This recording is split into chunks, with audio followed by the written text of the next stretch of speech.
Welcome, everyone, to another episode of the Blind Spot podcast. And today it's going to be Evan and myself. Adam is presently flying to Germany for a conference, so he's not going to be present. But I hope that Evan and I can do our homework. And we have a wonderful guest here today. Jacques Pienaar is a theoretical physicist, and he's actually based on my alma mater, Federal University of Rio de Janeiro, which is where I actually did I started chemical engineering there, hated it, transferred to another school, which is the Catholic University of Rio, and then went back to Federal University to do a master's so that I could get a grant to do a PhD abroad. So I did a master's at Federal University. So that's the story. So Jacques is a very unusual kind of physicist, the kind of physicist we love here at the Blind Spot. Just to give you an idea, he wanted to be a surrealist painter, but then he changed his mind in seventh grade. So this was pretty early on, when he read a book about Einstein's theory of relativity, and he totally got hooked on the weirdness of physics. And his research currently specializes in causality, information theory, and the subjective Bayesian interpretation of quantum theory known as QBism.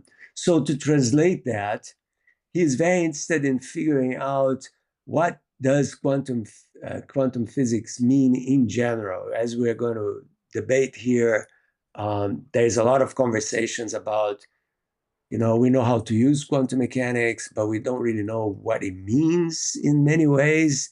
And so there is a huge conversation going on in the community about what is this thing called quantum physics and what's behind the math, right? Because we know how to do the math, but there's a lot of interesting stuff behind the math. And I think that's what we're going to say. So welcome, Jacques. It's awesome to have you with us. Thanks, Marcelo. We did talk about this, Evan, we did, right? About the weirdness of quantum physics before a little bit in the podcast, right? So Jacques got hooked into physics because of Einstein's theory of relativity or the book you read, but you're not doing that now. So what happened in between that book and your career nowadays? Yeah, my career trajectory has been pretty non-linear, let's put it that way. So I first wanted to go into particle physics because I was an undergrad at the University of Melbourne in Australia, which had Australia's only synchrotron and Australia's only department dedicated to theoretical particle physics. And I thought, I want to work on the most fundamental questions in physics. I was inspired by Einstein and wanted to get to the bottom of everything. But the problem was that I took too many elective courses because when I went to the big professor of theoretical particle physics and asked to do a PhD with him, he said no, because I just hadn't done enough of the particle physics courses. I'd taken up things like quantum optics, condensed matter physics. I was all over the place. And so I looked around, and by pure luck, one of the professors there, when I told him what I was interested in, he said, "Oh, check out this interesting article by some people in Brisbane." And this was a professor there, Tim Ralph, actually a pioneer in quantum optics who wrote one of the textbooks in the field. But he was working on a theory of gravitational decoherence of entanglement. That was very strange. When I read the article, I realized that this was not ordinary decoherence. It was what the technical term would be nonlinear quantum dynamics. And as most of us in the field know, the Schrödinger equation, which is the equation that governs everything in quantum theory, is linear. And this theory was proposing to add some nonlinear corrections to it from gravity.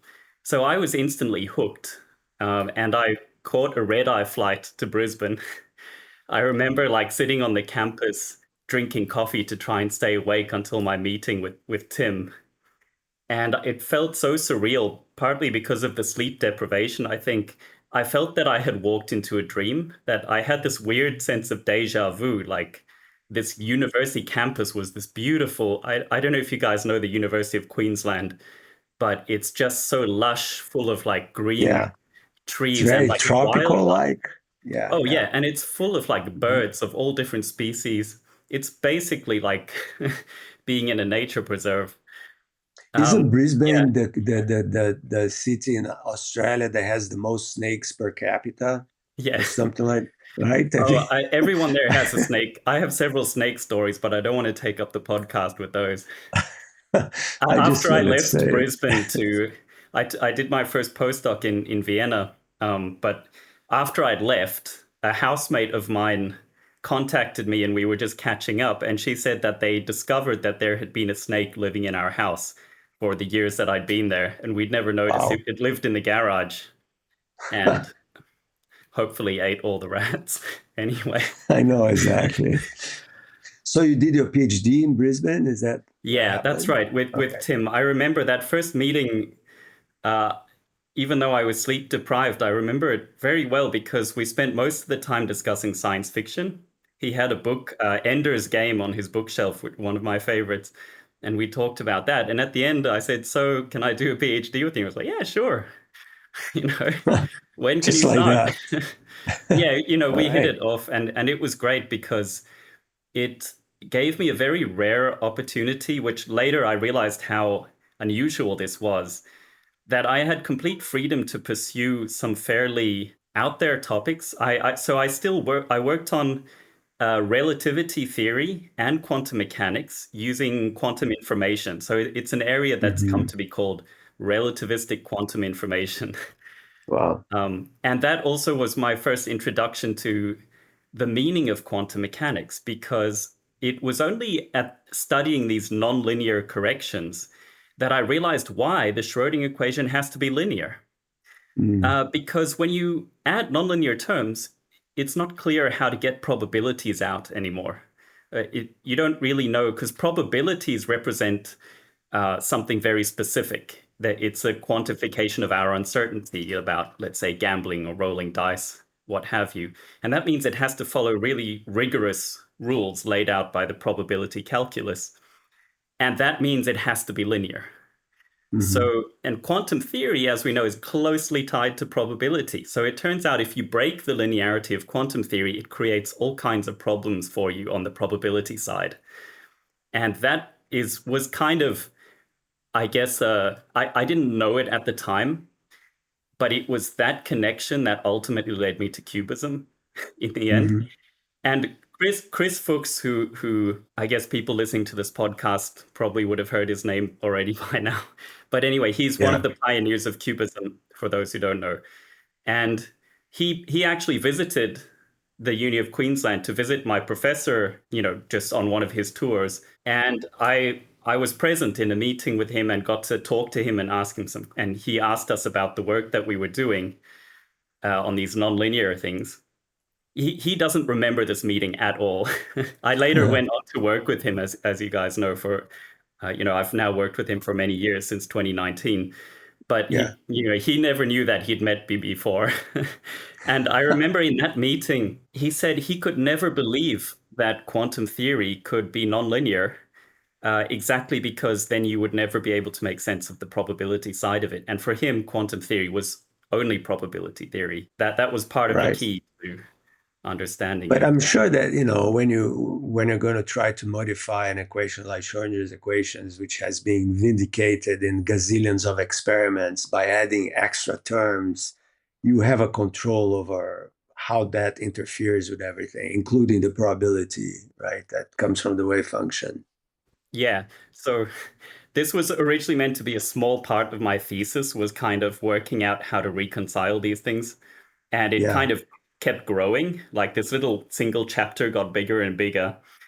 And that was kind of what caused me to deviate a bit from the relativity path, because Hmm. I realized, the big question, of course, at that time, the most fundamental question still today, is how do we unify quantum theory with general relativity, gravity? And as everyone, in the field knows, general relativity has this Einstein field equations, the major equation of the theory is highly nonlinear. So, a Yeah. bunch of nonlinear partial differential equations. So at a kind of a very high formal level, one of the problems is how do you reconcile the nonlinearity of general relativity with the linearity of quantum theory? And that's what led me into quantum foundations, because my takeaway from this was that ultimately something has to give. Mhm. And I became more and more convinced that actually quantum gravity, whatever it is, has to be linear. Okay, so that's how you came in. Do you know a guy called Miles Blanco from Dartmouth by any chance? Because Mm, he was trying to do very similar things, trying to understand decoherence through gravitational effects as well, which sounds like a very interesting kind of problem. But like for our audience's sake, can you give them a 3-minute crash course on why is the Schrodinger equation related to probabilities in the first place, so that people can get situated, like the Born interpretation, I guess. gosh, well, you're putting me on the spot, but I'll do my best. I can help if I possibly. We'll see. I'll try. Because people say, okay, the Schrodinger equation. So what does that mean? In terms of the jump between Newtonian physics Yeah, and quantum physics, right? Because so people know about Newtonian physics in school, and where you write an equation of motion for a particle, and the equation tells you this is the position of the particle as a function of time, and that's changing, right? So you're actually describing what you're seeing, right? So look, it's Jupiter, it's moving around the sun, and I have an equation that tells you this is the position of Jupiter as it moves about. So it's very much related to what's being observed in a sense, and that changes completely with quantum physics, right? And that's perhaps the beginning of the weirdness, so to speak, right? The right. equations don't relate to immediate observables. Yeah, I guess I could tell that story from my personal point of view as an undergrad when I first came to quantum Please, theory. yeah. The first thing that happens is they say, okay, throw out this picture of classical mechanics where you've got little point particles bouncing around. Now we're dealing with fields. Even when you're talking about a single particle, it's a Mm-hmm. field. But it gets weirder still. So, we've all heard the popular science presentation that a particle can also behave like a wave. So you Right. can kind of say, okay, sure, single particle, it's got to be described by a field spread out, kind of like a wave. But wait, it's a complex number valued field.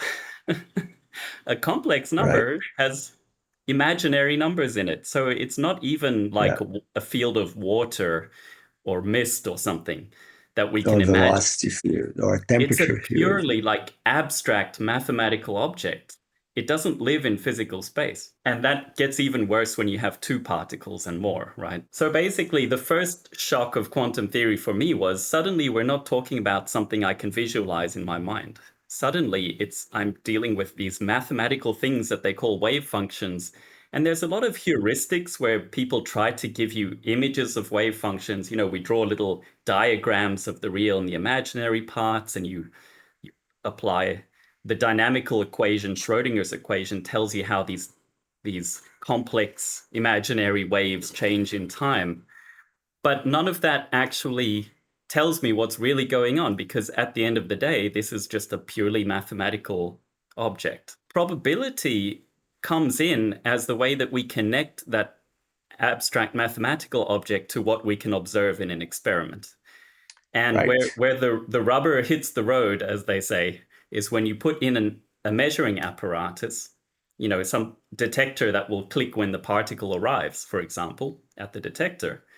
And then there's a formula which lets you convert that complex imaginary wave function field into just the probability to get a click at this detector at some window of time, for example. Right. So you use an abstract mathematical object called a wave function, and you do an operation on it, which is, to take the absolute value for those of you who know about complex numbers, and you get a probability out of it. So the equation is giving you that, right? Essentially. Yeah, and the equation is called Born's rule. It was found by Max Born. And the inside joke about that is that he actually just included it as an afterthought. It was just kind of a footnote in one of his articles. The first article where he wrote down the rule, he got it wrong. I think what was it, Marcel? Do you remember? I think he forgot to put modulus squared. I think Probably. something like that. But Yeah, anyway, I can't he remember. actually he put it he mentioned it in passing that, oh yeah, and this is the connection we need to have to probabilities to make sense of things. And then he wrote it wrong, and in a later version he corrected it in a footnote. And till this day, like the Born rule comes from a footnote that was correcting an error in that paper. Wow. And it's sort of like the soul of quantum physics in a sense, right? Because it is Well, how now you from make. nowadays perspective, you could almost say that the way that the dialogue around quantum theory has been shaped by quantum foundations is telling the story of how that went from being just an afterthought in a footnote to becoming the central, question or fundamental piece of quantum theory as we now see it today. Schrodinger himself didn't really know that that was the case. Actually, he thought that the wave function was some kind of like negative charge distribution of the electron moving about or something like that. So he was trying to be very physical, and like it is connected directly to reality, so to speak, right? To the electron being smeared out and stuff like that. And he was not happy when probabilities jumped into the arena, right, in quantum physics. In fact, Einstein wasn't either, and Planck wasn't either. There was quite a gang of people that were like, what is going on here?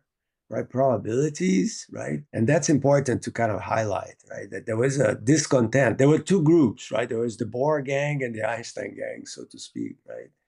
And do you want to tell us a little bit about the two different kind of Well, perspectives? I'm not very much of a, let's say, not very steeped in the historical details. I Yeah. know that a lot of these guys gradually changed their views over time, and I think particularly Schrodinger, the later Schrodinger became a bit more nuanced. Yeah, Mhm. initially he was looking for something a bit more, let's say, closer to the traditional picture of a field, but later he certainly softened that view. But I think it speaks to something which I'm also groping for in my research through QBism, is this big unanswered question in quantum foundations, which is that in physics, we're ultimately, one of the important things that we do as physicists is we give people a story about how the world is. The world is like this is our place in it, this is the furniture of the world, this is the stuff that's out there, and this is how we come to know about it and what it all means for us and how we fit into the big picture. It's what I guess if you take the word cosmology in the older sense of the word, not Mhm. like Mhm. modern cosmology physics, but like the old sense of just a unifying story of humanity and our place in the universe, then that's what physicists try to do. And what quantum theory has done is pulled the rug out from under us. And this division that you talk about between the Einstein school and the Bohr school comes down to two different attitudes, where I think the Mhm. Einstein school, Exactly. they wanted to tell a story that was in many ways the same kind of story that they were used to telling before that. It's a story of the world is out there, it's full of physical things. We ourselves evolved in the world as organisms who are ourselves made of physical stuff. And we come to know about the world through our senses, which are an imperfect filter. So we get information through our imperfect senses, and from that we have to make inferences about what's out there. And that's very much the baseline for any story traditionally told in the tradition that these guys were steeped in. You want to tell a story that begins from that premise. But if you really, you know, embrace the idea that what quantum theory is telling us is that probability is part of the fundamental story of things. Mhm. That means that there's not a ready-made world out there just sitting there waiting for us to discover it and infer things about it. In fact, it's fundamentally uncertain. that there's some part of the world which is not yet made, which is still coming into being even as we're interacting with it. And this changes the whole language, like the whole premise of the story. It changes the whole cosmology. And I think the Bohr school was the school saying that we need a new cosmology. We need to rewrite the original language that we're telling these stories in. We need new metaphors, new images. We still don't have them. But I'm in the Bohr school for sure. That's a wonderful way of picturing this, right? So the Einstein and gang's idea was that there is a continuity in this narrative, right? That we just don't know what it is yet. And they kept going back, oversimplifying things a lot. They just kept going back to, well, quantum physics is okay, but it's incomplete, right? We can go deeper into nature and we're going to find out that everything is going to be deterministic and everything is going to follow the same sort of intuitive ordering that we're used to, where there is a story that goes from point A to point B only, right? And so it's really a clash of worldviews in a sense. And honestly, if you move on and to modern times, right, we find similar positions still very much at the hearts of the physics community, right? When we talk about, which I think we should talk a lot about here, is interpretations of quantum mechanics, right, quantum physics. You can see those two points of view resurfacing in different ways, but resurfacing. Maybe you could tell us a little bit about what is it that is going on with this, the interpretation of how come we have a theory that we know how to use, but not quite what it means, and the role of the observer, and the idea that Einstein did not want to have any subjectivity of any kind in the world, in the description of the world, right? It has to be objective, right? And things get blurred up and confusing when you go into quantum physics. This question of subjective and objective definitely gets to the root of some of the problems that we run into in trying to interpret quantum theory. As you say, if we want to try to reestablish what I call this traditional cosmology of a world that's out there, then in that framing of things, probability comes in as a description of our failing, as our ignorance of what is there. Right. And probability can only ever be reduced when I gain new information. So as I acquire more information about the world, I become more and more certain. And there's some limiting horizon where I could at least imagine hypothetically that I could finally know everything. And that's it. Yeah. That's the end of inquiry. You see, that's the great dream of that picture of the world. Right. And you can frame, from that way of thinking, you can frame the goal of science as the ultimate elimination of all uncertainty having, of course, implicitly a subjective origin. It's because of my own imperfections as a perceiving being that I cannot get directly to the truths of the world. So I need to somehow make up for that by using the scientific method, objective methods, to, as it were, get outside of myself or beyond myself and make inferences about what's truly there. I need to correct my subjective biases and ultimately eliminate myself from the picture, methodologically speaking, to get to the truth. So you can see how built into that whole story is this idea that the probability is bad. It should not be there. If there's probability in our laws of physics, it means we're not finished with the laws of physics yet. We need a better law, you see. And that's why Einstein and Podolsky and Rosen, the main point of their famous article that caused a lot of these, was at the center of a lot of these debates, that the EPR paradox, their argument was that quantum theory is incomplete because of the probabilities. There needs to be more information that we're just not putting in there. And the counterpoint to that, which drives the other half of the debate until today in quantum foundations, is the idea that actually any way you try to fill that gap by putting in this extra information that we tend to call hidden variables, that's just the name that's stuck. But whatever it is, it's the information that's supposed to be missing from the story. that information turns out to be badly behaved. So, it either means that you can send that information is being sent faster than light behind the scenes. Conspiratorially, we can't actually use it to communicate faster than light, which would be great for technology and communications, but it's happening behind the scenes in order to explain everything. So that's non-locality. Another way out is you say, okay, locality is there, but then there's superdeterminism. That's a trickier one to explain. It's often explained as that we don't have the ability to freely choose our measurement settings, i.e. we don't have free will. Actually, it's worse than that, because not having free will by itself is not something so objectionable. One could maybe make peace with the idea that all of my decisions are somehow determined by the material forces that govern my body, even probabilistically, say. But the real problem is that it's conspiratorial, because it's not just that my choices are predetermined, but they're predetermined in a way that's correlated with the very thing that I'm studying. Right. And that's very difficult to justify to my mind. So there's a few other, I won't go into all the different possibilities, but any way you try to put in these hidden variables, they do something weird, which doesn't sit well with what we know about physics. So that's why I like the option of just saying they're not there.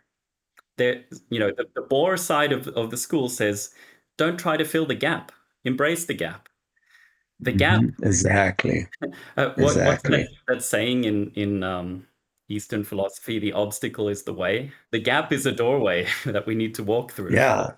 Nature is telling us something. We should listen to it, right? As opposed to trying to couch it to the way we would like it to be. Like, I think it's has something to do with loss of control. Once you start to think of probabilities, as you were saying before, as some kind of failure of the scientific narrative, you feel like you are disempowered. Like, oh, look at that, we are the scientists, we're supposed to be the smart guys, but we can't figure out this stuff because it's probabilistic. It could be here, it could be there. And to let go of this worldview or mindset really is incredibly difficult for a lot of people, right? And they do all sorts of crazy things, like different kinds of hidden variable theories or nonlinear equations, in order to justify this view from nowhere that is possible to achieve in science, right? Where I think if you really take quantum physics at face value for what it is telling us directly, is that this is not me, guys. The quantum world is just a different story, and you have to embrace this different story. And honestly, there's one more so-called interpretation of quantum physics, which is the many worlds interpretation, which is another attempt at kind of, we call it making the wave function part of reality, right? So to speak, right? So it's reification, that's the word, which is a word that we use in the Blind Spot book a lot. So you're trying to reify this mathematical device called the wave function. And you say that it is actually telling us stuff directly, and there is no real probabilities. There's just a splitting of reality into parallel universes that each one of them realizes this possible or probable outcome somehow, right? And I don't know what to say about that. I mean, to me, even though I worked on string theory, earlier on in my career, it's just mind-blowing that this is actually taken seriously, by very smart people. I understand the point of view. You know why? Because I was one. Aha. I believed in my undergraduate years, when I first encountered these problems, I really was completely sold on the many worlds interpretation, to the point that I even thought people who didn't see that it was the best were deficient somehow, that they just hadn't understood things properly. Because to me, and I think that actually this feeling of mine came from a good place. It came from a desire to listen to quantum theory, to just hear what quantum theory was telling us and take it seriously. And I think that is at the root of a lot of people's belief in many worlds, because it's one of the selling points of the interpretation, many worlds, is that it doesn't require you to mess around with the quantum formalism. You don't need to add nonlinear terms. You don't need to propose spontaneous collapses at some scale. You just take the formalism at face value, let's say, and run with it. And so to me, that kind of spoke to, it had a certain elegance to it in that sense. It seemed like we're listening to the world. We're not telling the world what to do or trying to impose our biases on it. But what about the ontological cost of splitting reality into parallel universes which are not reachable? I think my own discontent with many worlds is a little bit different to other people. Certainly, I've never met anyone who shares the same objection that I do to many worlds. Good, so you're creative. Yeah, for me, it's that I noticed that actually there were two things I found unsatisfying about it. The first is that it actually has a big mystery right in its center, which is how to account for what we actually experience. At ground level, when we do a measurement, we only see one of the possibilities. And so these other possibilities that are supposedly out there, if they really are out there, as a good scientist, you would want to try to find them somehow, or try to, let's say, directly see them, instead of just having them be a kind of an inference that you make, in some roundabout way, save the appearances. And what led me to thinking along these lines is, here's something which most people in the field even don't know about. What happens if you take quantum theory with many worlds interpretation and you add some nonlinear terms to the Schrödinger equation? I know what happens because I studied it, and so did a famous string theorist called Joe Polchinski. Oh, yeah. And he wrote an article in which he introduced the idea of an Everett telephone. Now, an Everett telephone is a communication channel between the different universes of the wave function, the different parallel worlds of the wave function. It turns out that if you have nonlinear terms in the Everett interpretation, it gives you a kind of a channel that allows you to communicate with the other copies of yourself. So I could say, okay, I measured the atom and I got spin up, and I call myself up in the other branch of the wave function, say, what do you see, Jacques number 2? He says, oh, I see the atom came spin down. Nice talking to you. I never heard of this. Yeah, but what this alerted me to is that actually that is kind of intuitively what you would expect by positing that there are parallel universes, that at least in theory it should be possible to interact with them somehow, open a portal, at least talk to them. And the fact that you can't do that in many worlds comes down to the fact that the Schrödinger equation is linear. But why should it be linear? The linearity of the Schrödinger equation is completely bizarre. No other standard physical theory before quantum mechanics had a linear dynamical equation. Look at electromagnetism with sources, and it's completely nonlinear. Einstein's field equation. The dominant paradigms of classical physics were hopelessly dynamically nonlinear.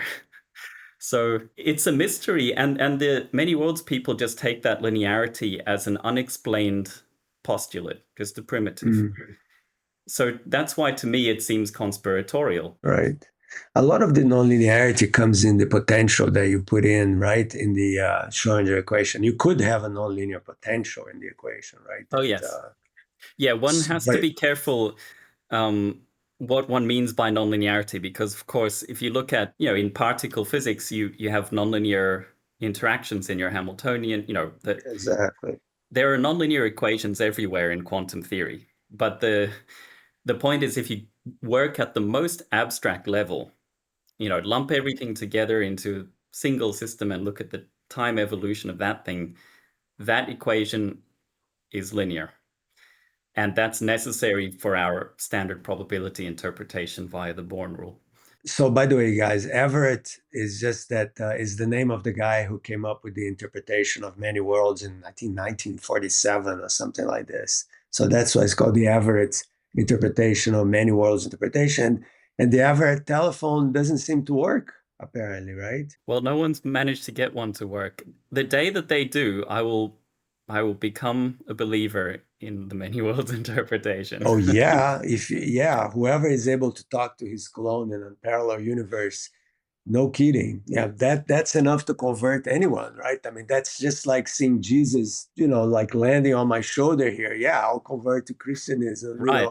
Well, this immediately. comes back to why I ended up giving up my belief in Everett, because I have a very strong pragmatic element in me. As a physicist, methodologically, I don't like to propose theoretical structures that are beyond experiments, or that don't have aren't fairly well grounded in what we can observe.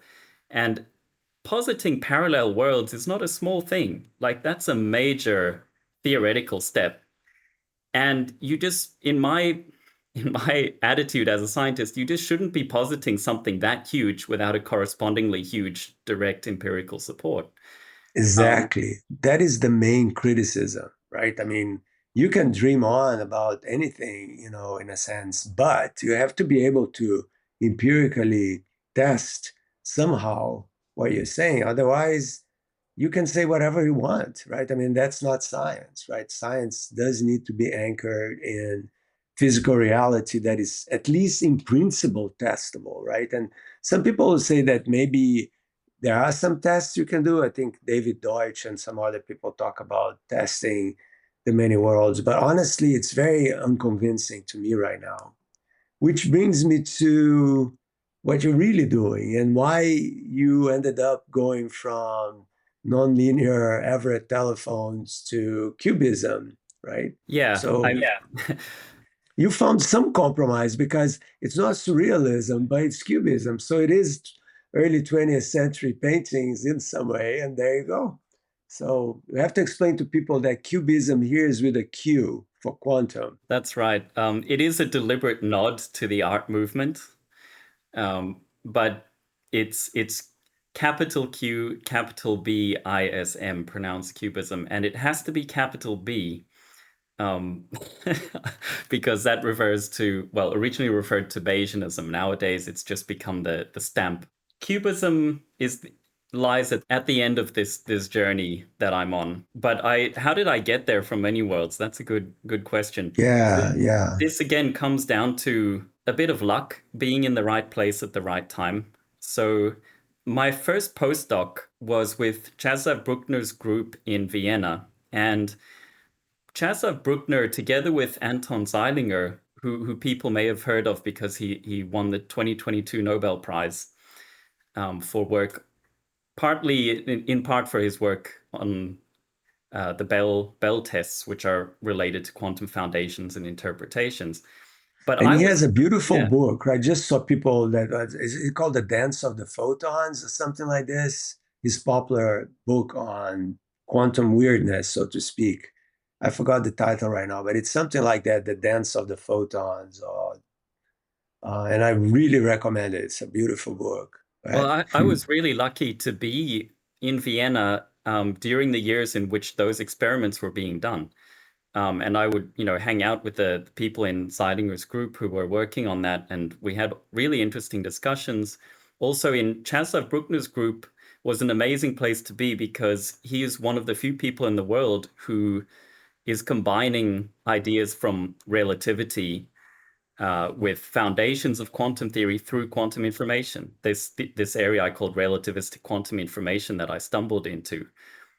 So I was just very much at home, and that was Bruckner and Zeilinger are very much from the school of Copenhagen. They are carrying part of Bohr's legacy, and it's very alive and well in Vienna.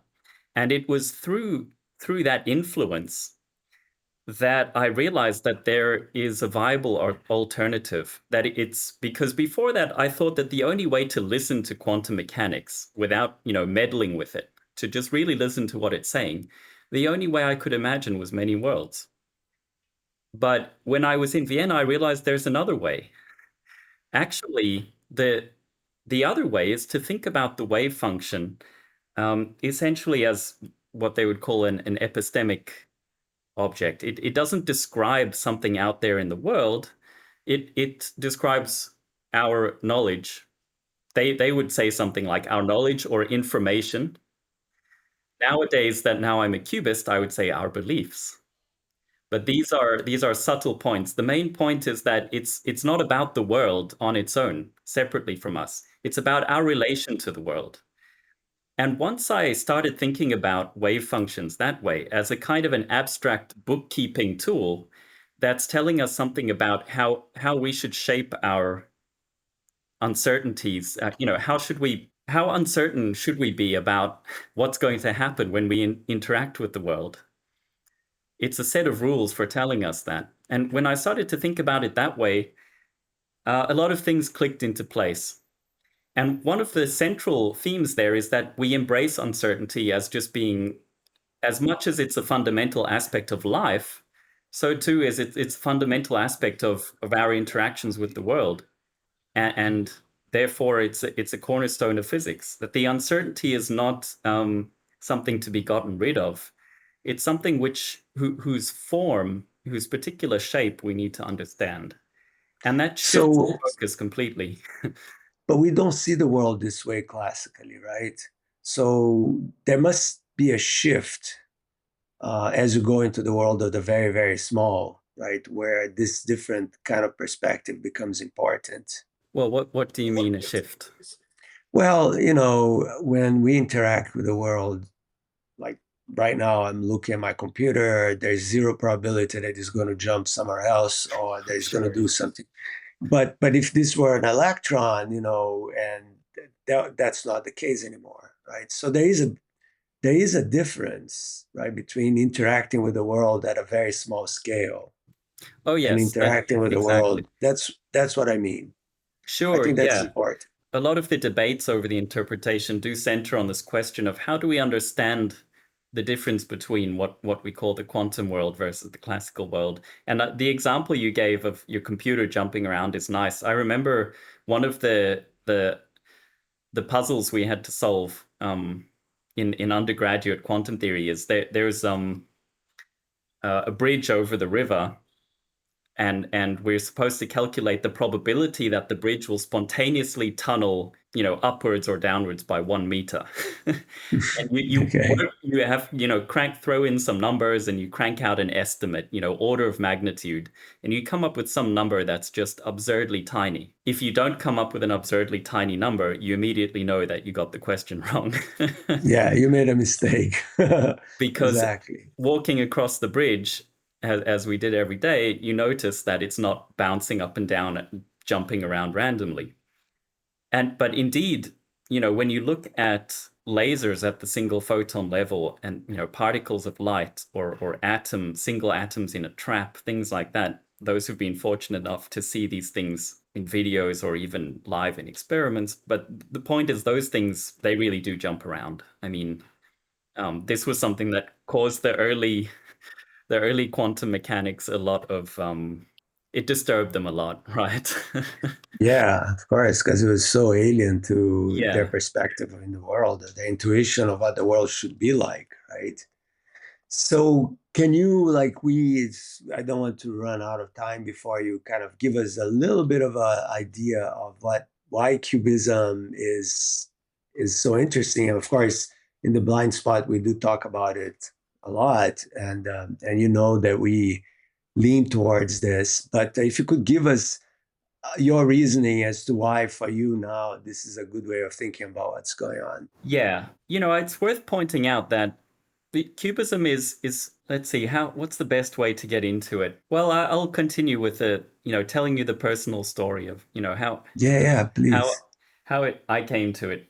So I was already from Vienna. I bought into this idea of the Bohr school that actually quantum theory is a framework for managing uncertainty, our uncertainty about what will happen to us in the world when we interact with the world. That's fine, but it doesn't tell us a story. It doesn't give us a story about the world and our place in it. It stops short of doing that. And that's why lots of people, I think physicists even today, still don't like that answer, because it stops short of giving us a cosmology. Mm-hmm. And something that's critics of Cubism overlook is that Cubism is after that story. It's striving for that story. But first and foremost, QBism is a methodology for eliminating all of the parts of quantum theory that are not about that story. So I mentioned that the starting point is the wave function. Is the wave function this complex wavy thing? Is that somehow describing something out there? Okay, no, it's not. No, but what about the other? Quantum theory is much bigger than just wave functions. It has all kinds of other mathematical objects in it, Hamiltonians, which describe interactions between things and energies. You've got the measurement apparatuses and the formal objects describing measurement, so on. QBism's starting point was to say, hold on a minute, we can think of wave functions as tools for managing our probabilities. So how much can we do that with the whole quantum formalism? Can we reconstruct the whole quantum formalism from a set of rules about managing uncertainties in certain situations? And it turns out that you can. Pretty much the whole quantum formalism can be thought of as a way of managing uncertainties. And what makes it different to the classical story is that these uncertainties, they have this generative aspect to them, by which I mean, as I mentioned, the standard cosmology is one in which uncertainty is always eliminated until some final horizon where we know everything. In quantum theory, what happens is every time you do a measurement and ask a question or gain new information, some new uncertainty pops up somewhere else. It's like a game of whack-a-mole. You whack it here and it pops up somewhere else. So the uncertainty has an eternal generative power that you can never ultimately eliminate at all. And that's one of the ways in which our rules for managing quantum uncertainty have to be different to our rules for managing classical uncertainty. So when we get down to when we don't care about bridges and we care about atoms, we have to take into account this generative power of our own interactions with the atom. And QBism is the interpretation that has really noticed this aspect, because by thinking about everything in terms of a way of managing uncertainty, I think they really focused in on the critical point where a new cosmology can open up. And that has to do with understanding the shape of managing uncertainty in a world that Chris Fuchs likes to say is sensitive to our touch. Everything we do also has consequences. It doesn't just give us information, it also has a back reaction that we can't escape. So does that, just to make it a little more palatable in a sense, does that mean that in a sense, through our interactions with the world, we are somewhat influencing what is going to be happening in an experiment, right? Or not? Or we're just gathering information from that experiment? Well, the way that Anton Zeilinger put it once is that we, and I think he may have been paraphrasing someone else, but I've never found anyone put it so concisely, that we get to choose the question that we ask, and nature chooses the answer. But and this is the part that's left out of that concise quote, which QBism emphasizes, is that the questions you choose not to answer matter. If you don't ask a question, then nature doesn't have to give an answer. And that means there's a certain, let's say, free play in the world that has consequences for later measurements. That's a great. So it does mean that the experience of, because, to ask a question, you have to be experience reality in a certain way. Otherwise, you wouldn't be asking that question, right? And basically what you're saying, that experience of the observer is really what quantum mechanics is about. Yeah, exactly. We don't have a hope of telling a new story about what's going on in the universe unless we put ourselves front and center as one of the key players alongside the world. It's a story of an interaction. It's not just a story of something out there that we're observing through a keyhole.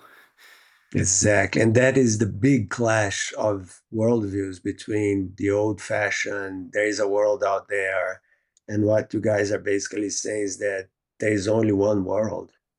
There is no out there and in here. There's just the world, and we're just interacting with it. And through this interaction, we are building a story together with the world, not separate from the world. Does that make sense? Yeah, I like to more and more I bring in ecological metaphors.